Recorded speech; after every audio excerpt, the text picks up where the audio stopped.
जिसके बाप दादा घर बना के देते हैं, 10 बीघा जमीन दे के जाते हैं, उसको ज्यादा परेशानी नहीं होता है। और जिसके माँ बाप अगर घर बना कर ना दे, उसके लिए खेती के लिए जमीन ना दे, वो व्यक्ति कितना परेशान होता है। वो गरीबी से उठकर घर बनाने में पूरी उम्र उसकी जिंदगी बीत जाता है। उसी तरीके से राजनीति जो है ये एक विरासत है। जैसे हमारे स्वर्गीय मुलायम सिंह यादव जी ने मेहनत किया, संघर्ष किया और अखिलेश जी को विरासत दे के गए। हमारे लालू प्रसाद यादव जी तेजस्वी प्रसाद यादव जी को विरासत दे दिए।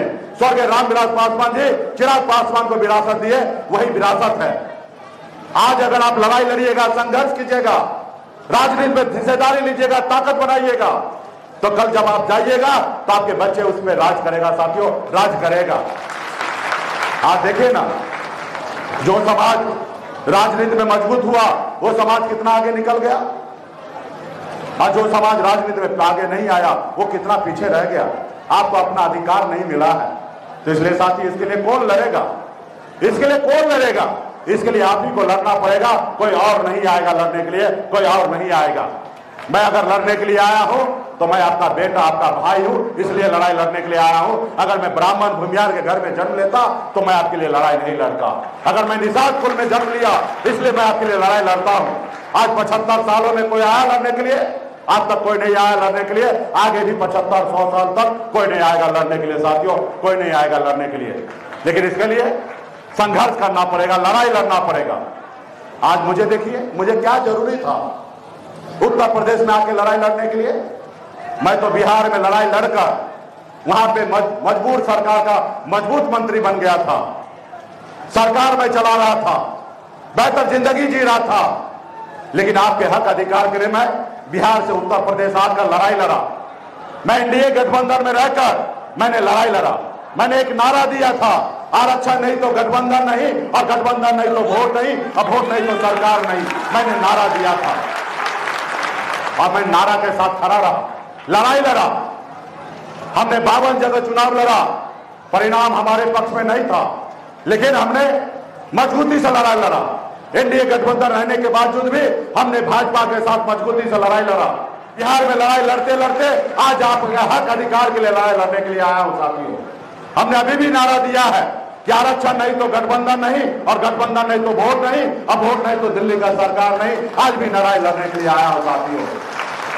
लेकिन इसके लिए पार्टी के जितने भी नेता हैं, जितने भी युवा साथी हैं, आप सभी को मजबूती से लड़ाई लड़ना पड़ेगा, संघर्ष करना पड़ेगा, तब जाके कामयाबी आएगा। क्या होगा? आप लड़ने के लिए बिहार निकलिएगा, एक बार गिरिएगा, फिर उठिएगा, फिर लड़िएगा, फिर गिरिएगा, फिर उठिएगा। एक न एक दिन हार भी शर्मिंदा होगा और आपको जिताएगा। साथियों, जिताएगा। लड़ाई में तो 2 ही परिणाम होगा, हार या जीत। लेकिन जब लड़ने के लिए जाएगा तभी ये परिणाम आएगा जीत का। अगर घर में बैठे रहिएगा तो एक ही परिणाम होगा, हार का होगा। साथियों, हार का होगा। आज मैंने तकरीबन 75 दिन हो चुका है, और 75 दिन से घर परिवार को छोड़कर बिहार के, उत्तर प्रदेश के और झारखंड के कोना कोना में अपने समाज के हक अधिकार के लिए घूम रहा हूं। आज लड़ाई लड़ रहा हूं और मुझे बहुत खुशी मिलता है कि एक मल्लाह का बेटा को देखकर भाजपा देश के प्रधानमंत्री घबराने लगे, परेशान हो चुके हैं, आज डरने लगे हैं। वो मुझसे नहीं डरते हैं। मेरे साथ ये हजारों लाखों की संख्या में जो भीड़ है, ये भीड़ की वजह से डरते हैं। जब मैं आज आया हूं, यहाँ पे हजारों नौजवान जब मोटरसाइकिल से आगे जा रहे हैं, हजारों की संख्या में माता बहन आए हैं, हमारे गार्जियन आए। ये रिपोर्ट अभी दिल्ली पहुंच जाएगा और वो देखेंगे कि सन ऑफ मल्लाह अम्बेडकर आजमगढ़ में भी सन ऑफ मल्लाह अपने आप को मजबूत है। और जब वो देखेंगे, डरेंगे, और जब डरेंगे तो आपका आरक्षण करेंगे, और जब आरक्षण होगा तो आपका बेटा कलेक्टर, एसडीओ, बीडीओ, सीओ बनेगा, डॉक्टर बनेगा। लेकिन इसके लिए लड़ाई लड़ना पड़ेगा, संघर्ष करना पड़ेगा। बगैर संघर्ष किए कुछ नहीं होगा साथियों। तो इसलिए उठिए, लड़िए, संघर्ष कीजिए, पार्टी को मजबूती कीजिए।